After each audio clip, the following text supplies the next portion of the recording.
Olá pessoal,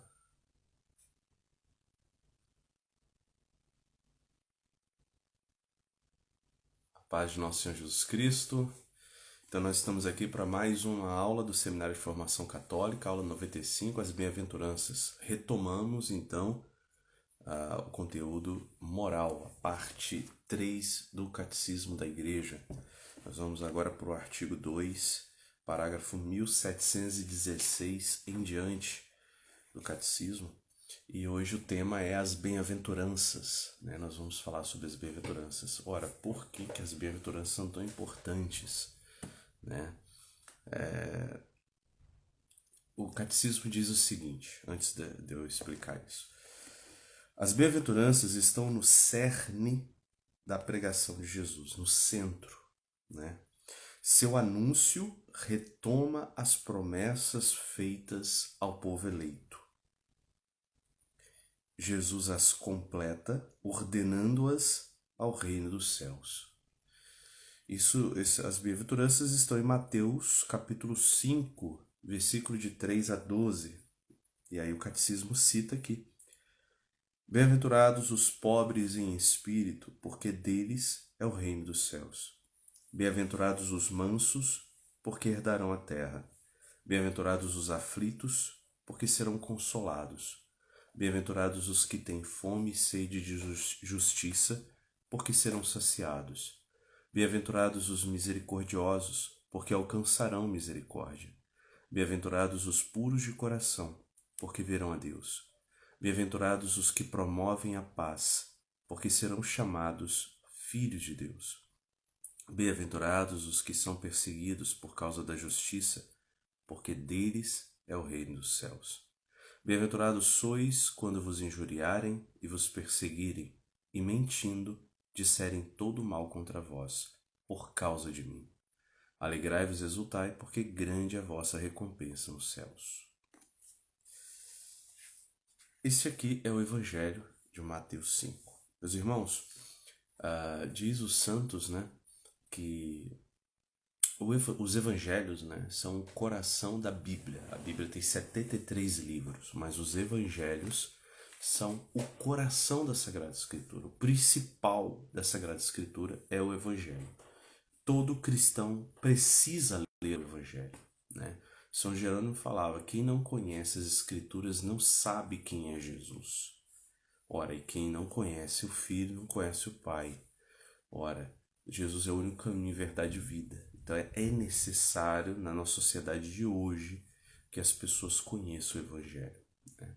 No passado, as pessoas conheciam o Evangelho, o índice de analfabetismo era muito grande, então conhecia através das imagens, né, de contar a história boca a boca, a tradição, né, através de várias representações. Hoje, na era da informação, é um, é, um, é um pecado a gente não ler a palavra de Deus. Parece que a internet deu problema. Nós que temos conhecimento, não ler as escrituras, não estudar a palavra de Deus, não rezar com ela, é um pecado de omissão grave, grave. Isso não é o que digo, não, isso é a igreja. Então, nós temos aí os evangelhos, são principalmente os evangelhos, é preciso conhecer. E os santos falam que o núcleo dos evangelhos, os 4 evangelhos, está no Sermão da Montanha. O Sermão da Montanha, né, é a pregação, é o compilado da pregação de Jesus, que está no livro de Mateus, versículo de 5 a 7. Né? Então, esse compilado dá o resumo de todo o Evangelho, toda a boa nova, tudo que Jesus veio ensinar, dizem os santos. E as bem-aventuranças, especificamente, né, esses versículos aqui que a gente leu, ela é o resumo do Sermão da Montanha. Então, as bem-aventuranças são o núcleo da Sagrada Escritura, o núcleo da mensagem de Deus. Então, já diz o catecismo, é o cerne da pregação de Jesus, né? É o centro, é o núcleo, né? E o 1717 diz assim: As bem-aventuranças traçam a imagem de Cristo, traçam quem é Jesus, exprimem a vocação dos fiéis. Então, quem é Jesus, a minha vocação, que eu preciso ser, iluminam as ações e atitudes características da vida cristã.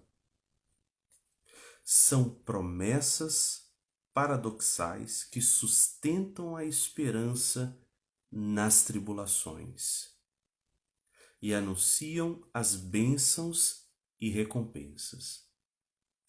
Então nós temos nas bem-aventuranças tudo isso, né? O resumo de quem é Jesus, a imagem de Cristo, a nossa vocação, sou chamado a ser pobre de espírito, né? Manso, né? As virtudes principais aí. Ilumina as ações, promessas, né? Tem várias promessas aqui. Esperança nas tribulações, há bem-aventuranças das quais eu não vou praticar, mas eu vou sofrer, né? Bem-aventurados os que choram, porque serão consolados. Aqueles que sofrem, né? Os sofredores, os perseguidos. E veja, há dois tipos de perseguição aqui. Os bem-aventurados, os perseguidos, por causa da justiça, por causa da verdade, por causa do bem, né? Por causa daquilo que é justo, por causa daquilo que é santo, né? Aquilo que é correto. E bem-aventurados os que fizerem qualquer mal por causa de Cristo, né? Por causa de Cristo. Então, e temos as bem-aventuranças. Isso seria tipo uma bem-aventurança passiva, né? Daquilo que eu sofro do mundo, das dificuldades que eu sofro no mundo. E tem as bem-aventuranças ativas, né? Que eu preciso praticar na minha vida. A humildade, a pobreza de espírito, né? A mansidão, né? O desejo de justiça, fome e sede de justiça, misericordiosos, né? Os que têm misericórdia receberão a misericórdia divina. É interessantíssima essa bem-aventurança. Em várias passagens Jesus deixa isso claro, né? Quem tem misericórdia será recebido com misericórdia pelo Pai. Quem não tem misericórdia não será recebido com misericórdia, né? Quem não perdoa, quem não ama, quem guarda rancor, ai destes, ai destes. Né? O próprio Pai Nosso, que o próprio Cristo ensinou, né? Como a gente já falou aqui, perdoa, Pai, as nossas ofensas, na mesma medida em que nós perdoamos a quem nos tem ofendido. Então, olha a importância dessas bem-aventuranças, de nós estudarmos as bem-aventuranças, nos debruçarmos sobre as bem-aventuranças. Eu estudei os comentários de Santo Agostinho sobre as bem-aventuranças agora, no início do ano, em janeiro ou fevereiro, teve um domingo que foi o domingo das bem-aventuranças. Mateus capítulo 5, né? Gravei até um áudio de reflexão lá no canal Leitura Divina. Não vou trazer todo esse estudo aqui, porque não é o caso aqui, né? A gente está aqui para focar mais no que diz o catecismo e a perspectiva das bem-aventuranças no nosso estudo aqui de moral, daquilo que a gente precisa viver. E aí, o 1718, ele vai traçar o rumo para a temática desejo de felicidade, que há em todos nós. Todo mundo quer ser feliz, né? E olha o que diz o catecismo.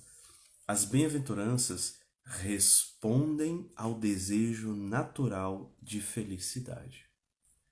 Esse desejo colocado por Deus no ser humano e natural. Todo mundo quer ser feliz, né? Este desejo é de ordem divina. Deus o colocou no coração do homem, a fim de atraí-lo a si, pois só ele pode satisfazê-lo. O próprio Deus colocou em nós esse desejo de felicidade. E esse desejo, ele é tão forte, que a única felicidade que nos sacia é Deus. Felicidade última. Deus é a felicidade maior. Só Deus pode satisfazer o homem, né? O homem busca nos bens materiais, né? O cara tem uma bicicleta, aí trabalha, compra uma moto. Trabalha, compra um carro. Trabalha, compra um carro melhor. Trabalha, né? Ele pode ter lancha, pode ter, né? Frotas de carro. Nunca ele se sentirá saciado plenamente com os bens materiais, ou com prazer, ou com poder. Só Deus sacia a felicidade do homem, né? Por que nós temos tantas pessoas ricas, né, que suicidam, depressivas, né? Por quê? Porque o dinheiro, né, não garante a felicidade.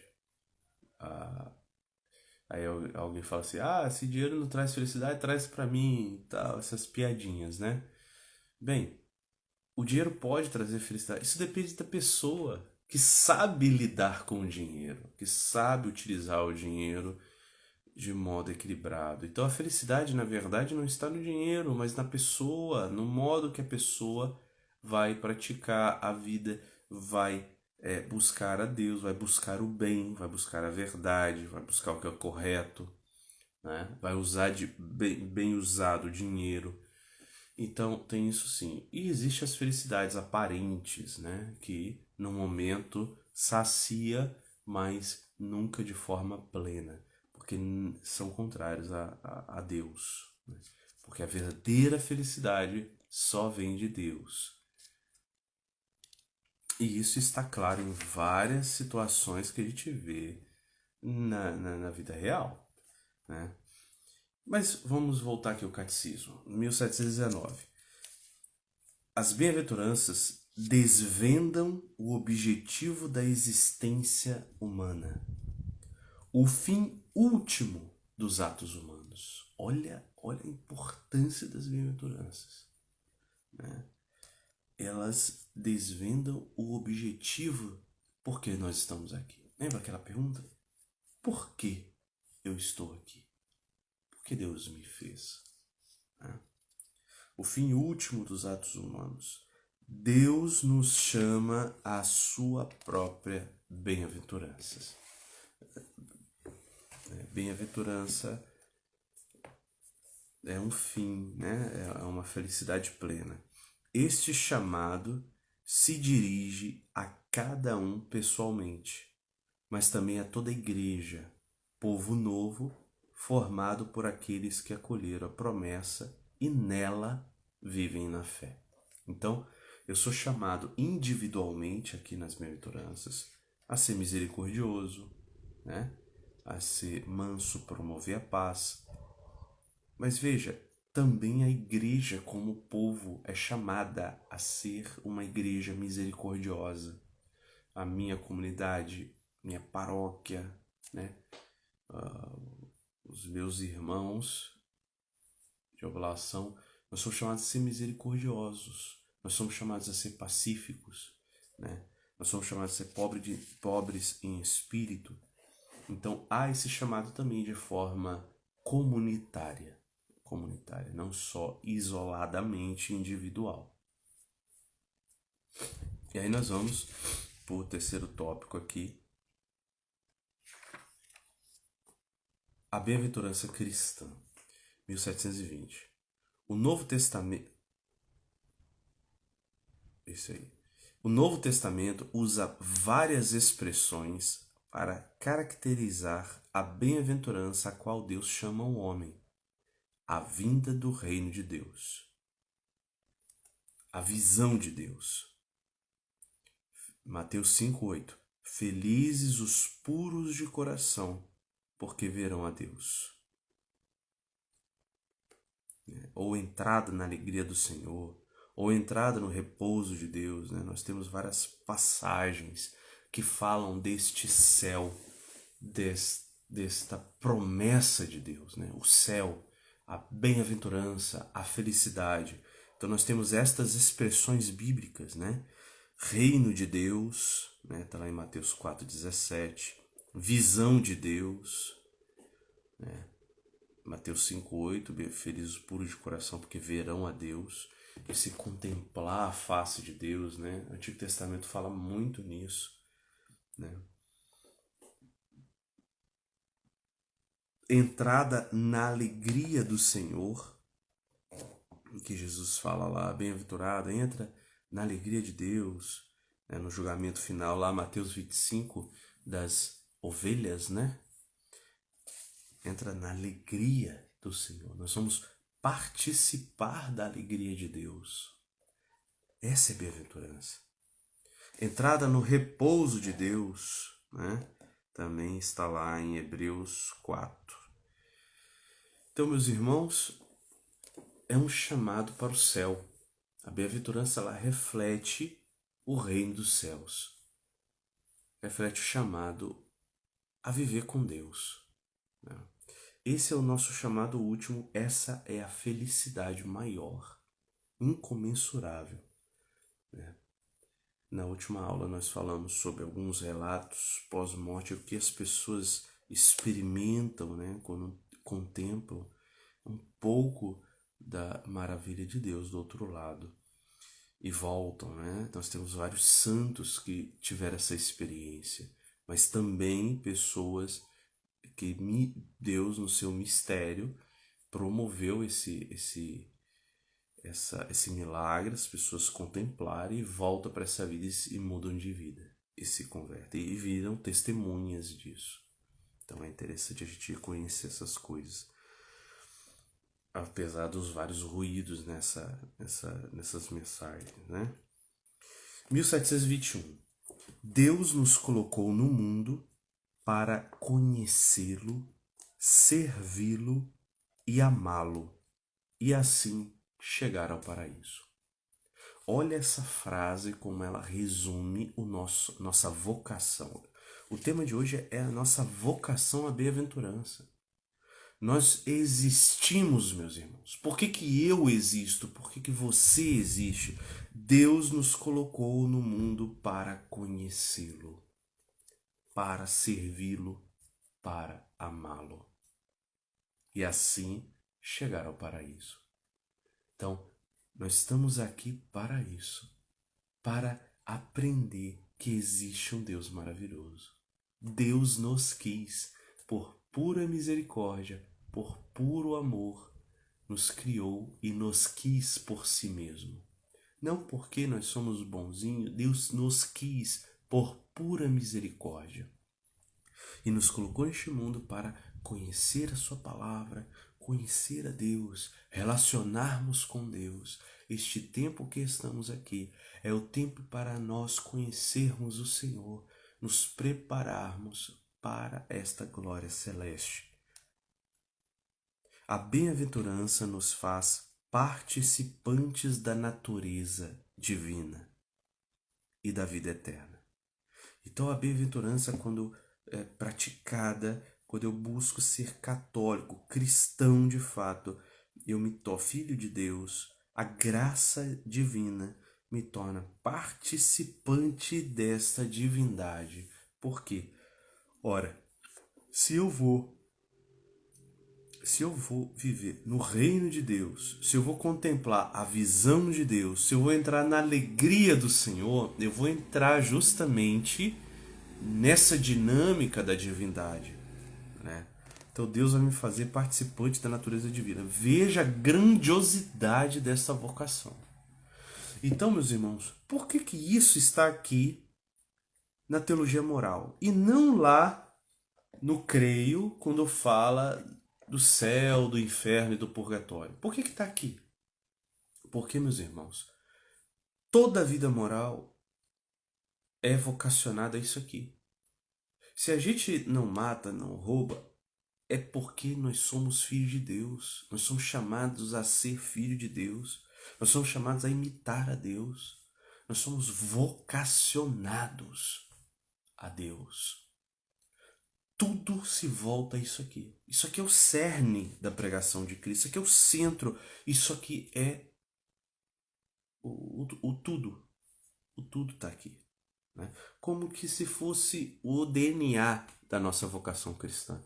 Como se fosse a semente, um núcleo. Né? O centro. Compactado ali. Né? Com as bem-aventuranças, o homem entra na glória de Cristo e no gozo da vida trinitária. Uma tal bem-aventurança ultrapassa a inteligência e as forças exclusivamente humanas. Então isso é tão excelso que ultrapassa nossas forças. Então ela resulta em um dom gratuito de Deus. Por isso se diz ser sobrenatural, assim como a graça que dispõe o homem a entrar no gozo divino. Então é um dom de Deus. As bem-aventuranças também são um dom de Deus.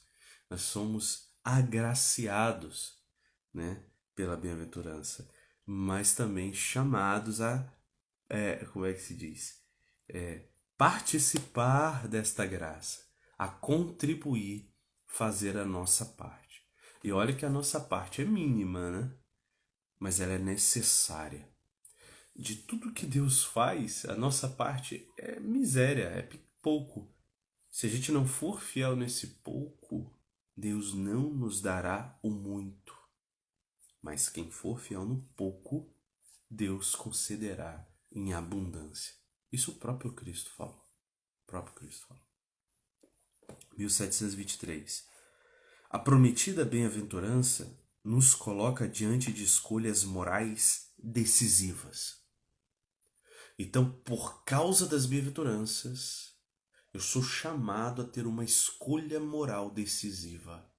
E agora eu sou chamado à santidade, a rejeitar o pecado, visto a tão excelsa vocação, tão alta graça que Deus me dá para exercer essa vocação. Então Deus me dá uma graça tão forte que me capacita a exercer essa vocação. E por isso a minha liberdade de escolha moral, ela é decisiva. Ela é importantíssima. Convida-nos a purificar nosso coração de seus maus instintos e a procurar, acima de tudo, o amor a Deus. Então, tudo aquilo que há de mal em mim, eu sou chamado, convocado a purificar, a não deixar, não me deixar, tipo a vida me levar, né? Deixa a vida me levar, a vida leva eu. Não, como um carro, como um trem descarrilhado, como um carro sem freio. Não. Nós somos chamados, acima de tudo, a procurar o amor de Deus, a liberdade com responsabilidade, porque eu sou participante dessa vocação divina. Eu participo. Né? É graça, mas também há a minha participação, há a minha parte que eu tenho que fazer. Então, o meu sim, o meu real querer. Eu preciso dar um sim, não só com palavras, mas com atitudes. Ensina que a verdadeira felicidade não está nas riquezas ou no bem-estar, nem na glória humana ou no poder, nem em qualquer obra humana, por mais útil que seja, como as ciências, a técnica e as artes, nem em outra criatura qualquer, mas apenas em Deus, fonte de todo bem e de todo amor. Isso é lindo, meus irmãos, isso é lindo, né? A verdadeira felicidade não está nas riquezas. A verdadeira felicidade não está no bem-estar. A verdadeira felicidade não está na glória humana. A verdadeira felicidade não está no poder. A verdadeira felicidade não está em nenhuma obra humana. Nenhuma obra, não, obra de caridade. A verdadeira felicidade não está nisso.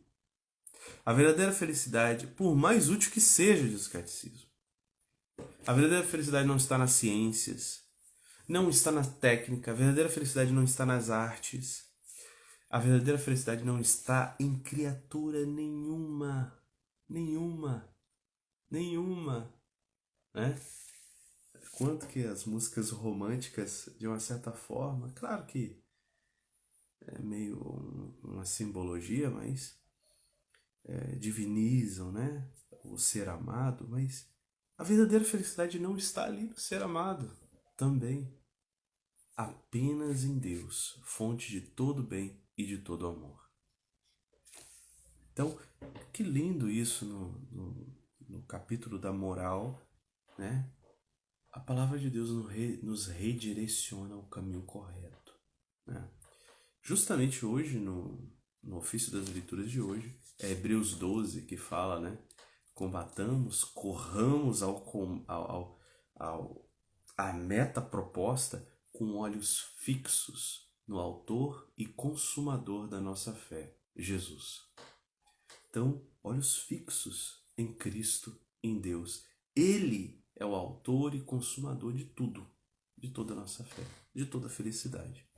E aí termina aqui esse capítulo 1724 dizendo assim: o Decálogo, né, os 10 mandamentos, o Sermão da Montanha, Mateus 5 a 7, e a catequese apostólica nos descrevem os caminhos que levam ao reino dos céus.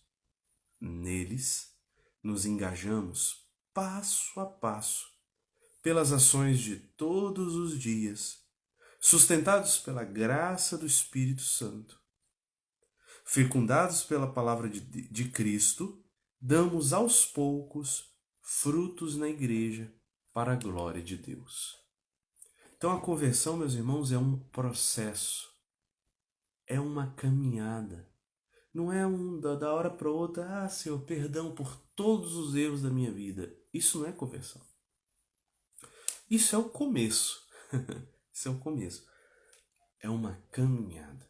A busca pelos 10 mandamentos, o sermão da montanha, a catequese apostólica, a gente receber o ensinamento do que Cristo quer, né? São caminhos que nos levam ao reino dos céus. E a gente vai se engajando passo a passo, dia a dia, todos os dias, conhecendo, buscando praticar, caindo, voltando, levantando, conhecendo, buscando praticar e vai sustentados pela graça do Espírito Santo. Então, isso pouco a pouco Deus nos faz dar frutos para a glória dele, né? Frutos para a glória de Deus. É isso, meus irmãos. Minha próxima aula aí, provavelmente a gente vai falar sobre liberdade. Um tema importantíssimo, tá bom? Pensa nisso aí, nessa temática de hoje. Leia as bem-aventuranças, está lá em Mateus 5, de 3 a 12. Leia as bem-aventuranças, reze com esse texto, né? Estude esse texto profundamente, que é o nosso chamado. Ali está o núcleo da pregação de Cristo. Louvado seja nosso Senhor Jesus Cristo, para sempre seja louvado. Deus abençoe.